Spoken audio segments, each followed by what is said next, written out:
Prologue.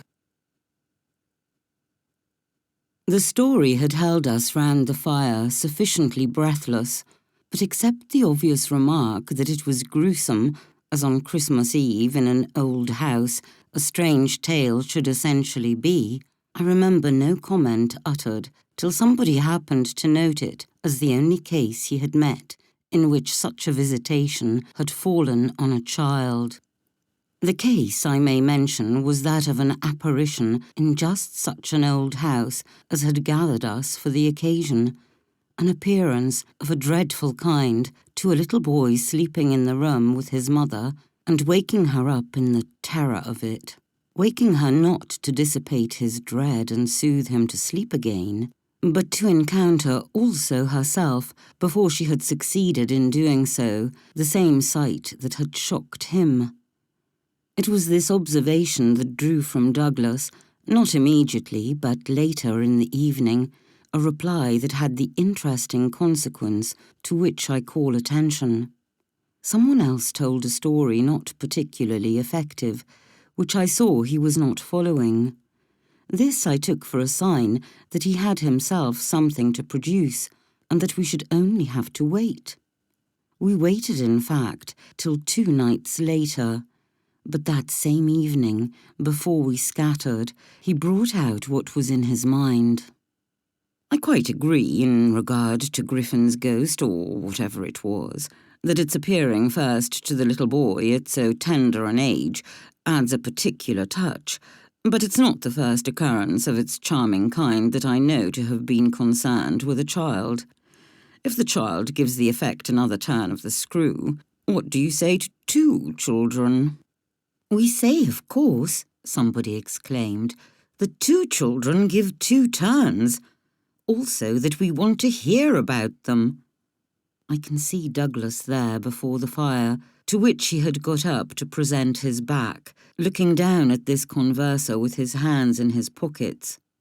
Nobody but me, till now, has ever heard. It's quite too horrible. This was naturally declared by several voices to give the thing the utmost price, and our friend, with quiet heart, prepared his triumph by turning his eyes over the rest of us and going on. "It's beyond everything. Nothing at all that I know touches it." "For sheer terror?" I remember asking. He seemed to say it wasn't so simple as that, to be really at a loss how to qualify it. He passed his hand over his eyes, made a little wincing grimace. "For dreadfulness." "Oh, how delicious!" cried one of the women. He took no notice of her. He looked at me, but as if, instead of me, he saw what he spoke of. "For general uncanny ugliness and horror and pain." "Well then," I said, "just sit right down and begin." He turned round to the fire, gave a kick to a log, watched it an instant. Then, as he faced us again, "I can't begin. I shall have to send to town." There was a unanimous groan at this, and much reproach, after which, in his preoccupied way, he explained, "The story's written. It's in a locked drawer. It has not been out for years. I could write to my man and enclose the key. He could send down the packet as he finds it." It was to me in particular that he appeared to propound this, appeared almost to appeal for aid and not to hesitate. He had broken a thickness of ice, the formation of many a winter, but had had his reasons for a long silence. The others resented postponement, but it was just his scruples that charmed me. I adjured him to write by the first post and to agree with us for an early hearing. Then I asked him if the experience in question had been his own. To this his answer was prompt. "Oh, thank God, no." "And is the record yours? You took the thing down?" "Nothing but the impression. I took that here." He tapped his heart. "I've never lost it." "Then your manuscript is in an old faded ink and in the most beautiful hand." He hung fire again. "A woman's. She has been dead these 20 years. She sent me the pages in question before she died." They were all listening now, and of course there was somebody to be arch, or at any rate to draw the inference. But if he put the inference by without a smile, it was also without irritation. She was a most charming person, but she was 10 years older than I. She was my sister's governess, he quietly said. She was the most agreeable woman I've ever known in her position. She would have been worthy of any whatever. It was long ago, and this episode was long before. I was at Trinity, and I found her at home on my coming down the second summer. I was much there that year. It was a beautiful one, and we had in her off hours some strolls and talks in the garden, talks in which she struck me as awfully clever and nice. Oh yes, don't grin. I liked her extremely, and am glad to this day to think she liked me too. If she hadn't, she wouldn't have told me. She had never told anyone. It wasn't simply that she said so, but that I knew she hadn't. I was sure, I could see. You'll easily judge why when you hear. Because the thing had been such a scare? He continued to fix me. "You'll easily judge," he repeated. "You will." I fixed him too. "I see. She was in love." He laughed for the first time. "You are acute. Yes, she was in love. That is, she had been. That came out. She couldn't tell her story without its coming out. I saw it, and she saw I saw it, but neither of us spoke of it. I remember the time and the place, the corner of the lawn, the shade of the great beeches and the long hot summer afternoon. It wasn't a scene for a shudder, but oh..." He quitted the fire and dropped back into his chair. "You'll receive the packet Thursday morning," I said. "Probably not till the second post." "Well then, after dinner." "You'll all meet me here?" He looked us round again. "Isn't anybody going?" It was almost the tone of hope. "Everybody will stay." "I will, and I will," cried the ladies, whose departure had been fixed. Mrs. Griffin, however, expressed the need for a little more light. "Who was it she was in love with?" "The story will tell," I took upon myself to reply. "Oh, I can't wait for the story." "The story won't tell," said Douglas. "Not in any literal, vulgar way." "More's the pity, then. That's the only way I ever understand." "Won't you tell, Douglas?" somebody else inquired. He sprang to his feet again. "Yes, tomorrow. Now I must go to bed. Good night." And quickly catching up a candlestick, he left us slightly bewildered. From our end of the great brown hall we heard his step on the stair, whereupon Mrs. Griffin spoke. "Well, if I don't know who she was in love with, I know who he was." "She was 10 years older," said her husband. "Raison de plus, at that age. But it's rather nice, his long reticence." 40 years, Griffin put in. "With this outbreak at last." "The outbreak," I returned, "will make a tremendous occasion of Thursday night." And everyone so agreed with me that in the light of it we lost all attention for everything else. The last story, however incomplete and like the mere opening of a serial, had been told. We handshook and candle-stuck, as somebody said, and went to bed. I knew the next day that a letter containing the key had, by the first post, gone off to his London apartments. But in spite of, or perhaps just on account of, the eventual diffusion of this knowledge, we quite let him alone till after dinner, till such an hour of the evening, in fact, as might best accord with the kind of emotion on which our hopes were fixed. Then he became as communicative as we could desire, and indeed gave us his best reason for being so. We had it from him again, before the fire in the hall, as we had had our mild wonders of the previous night. It appeared that the narrative he had promised to read us really required for a proper intelligence a few words of prologue. Let me say here distinctly, to have done with it, that this narrative, from an exact transcript of my own made much later, is what I shall presently give. Poor Douglas, before his death, when it was in sight, committed to me the manuscript that reached him on the 3rd of these days, and that, on the same spot, with immense effect, he began to read to our hushed little circle on the night of the 4th. The departing ladies who had said they would stay didn't, of course, thank heaven, stay. They departed in consequence of arrangements made, in a rage of curiosity, as they professed, produced by the touches with which he had already worked us up.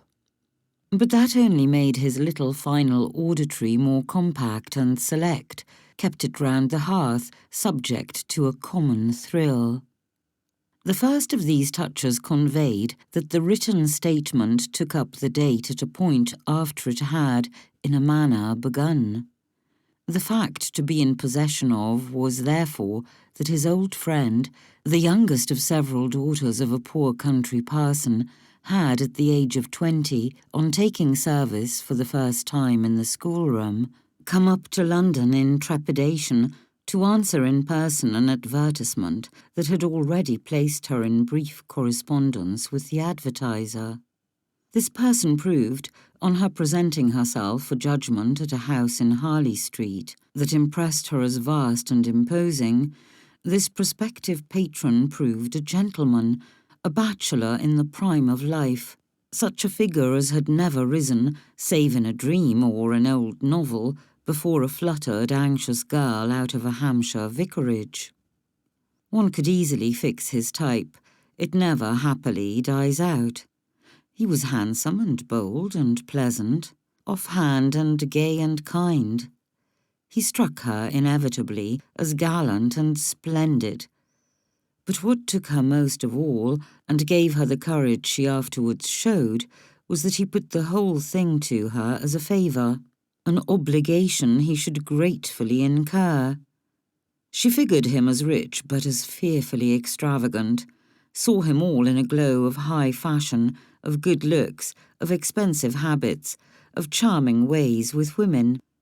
He had for his town residence a big house filled with the spoils of travel and the trophies of the chase, but it was to his country home, an old family place in Essex, that he wished her immediately to proceed.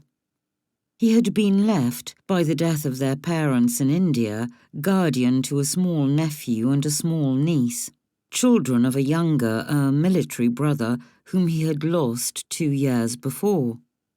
These children were, by the strangest of chances for a man in his position, a lone man without the right sort of experience or a grain of patience, very heavy on his hands.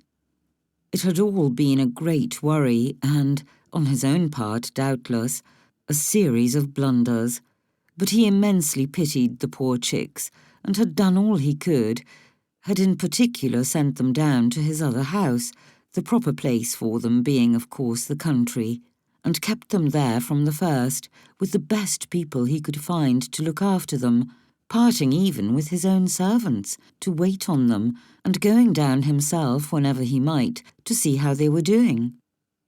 The awkward thing was that they had practically no other relations, and that his own affairs took up all his time. He had put them in possession of Bly, which was healthy and secure, and had placed at the head of their little establishment, but below stairs only, an excellent woman, Mrs. Grose, whom he was sure his visitor would like, and who had formerly been maid to his mother. She was now housekeeper, and was also acting, for the time, as superintendent to the little girl, of whom, without children of her own, she was by good luck extremely fond. There were plenty of people to help, but of course the young lady who should go down as governess would be in supreme authority. She would also have, in holidays, to look after the small boy, who had been for a term at school, young as he was to be sent, But what else could be done? And who, as the holidays were about to begin, would be back from one day to the other? There had been for the two children at first a young lady whom they had had the misfortune to lose. She had done for them quite beautifully. She was a most respectable person, till her death, the great awkwardness of which had, precisely, left no alternative but the school for little Miles. Mrs. Grose, since then, in the way of manners and things, had done as she could for Flora, and there were further a cook, a housemaid, a dairywoman, an old pony, an old groom, and an old gardener, all likewise thoroughly respectable. So far had Douglas presented his picture when someone put a question. And what did the former governess die of? Of so much respectability? Our friend's answer was prompt. That will come out. I don't anticipate. Pardon me, I thought that was just what you are doing. In her successor's place, I suggested, I should have wished to learn if the office brought with it. Necessary danger to life? Douglas completed my thought. She did wish to learn, and she did learn. You shall hear tomorrow what she learnt. Meanwhile, of course, the prospect struck her as slightly grim. She was young, untried, nervous. It was a vision of serious duties and little company, of really great loneliness. She hesitated, took a couple of days to consult and consider. But the salary offered much exceeded her modest measure, and on a second interview she faced the music. She engaged. And Douglas with this made a pause that, for the benefit of the company, moved me to throw in, the moral of which was of course the seduction exercised by the splendid young man. She succumbed to it. He got up as he had done the night before, went to the fire, gave a stir to a log with his foot, then stood a moment with his back to us. She saw him only twice. Yes, but that's just the beauty of her passion. A little to my surprise, on this, Douglas turned round to me. It was the beauty of it. There were others, he went on, who hadn't succumbed. He told her frankly all his difficulty, that for several applicants the conditions had been prohibitive. They were somehow simply afraid. It sounded dull, it sounded strange, and all the more so because of his main condition. Which was? That she should never trouble him, but never, never, neither appeal nor complain nor write about anything, only meet all questions herself, receive all moneys from his solicitor, take the whole thing over and let him alone. She promised to do this, and she mentioned to me that when, for a moment, disburdened, delighted, he held her hand, thanking her for the sacrifice, she already felt rewarded. But was that all her reward? One of the ladies asked. She never saw him again. Oh, said the lady, which, as our friend immediately again left us, was the only other word of importance contributed to the subject till the next night, by the corner of the hearth, in the best chair, he opened the faded red cover of a thin, old-fashioned, gilt-edged album. The whole thing took indeed more nights than one, but on the first occasion the same lady put another question. "What's your title?" "I haven't one." "Oh, I have," I said. But Douglas, without heeding me, had begun to read with a fine clearness that was like a rendering to the ear of the beauty of his author's hand.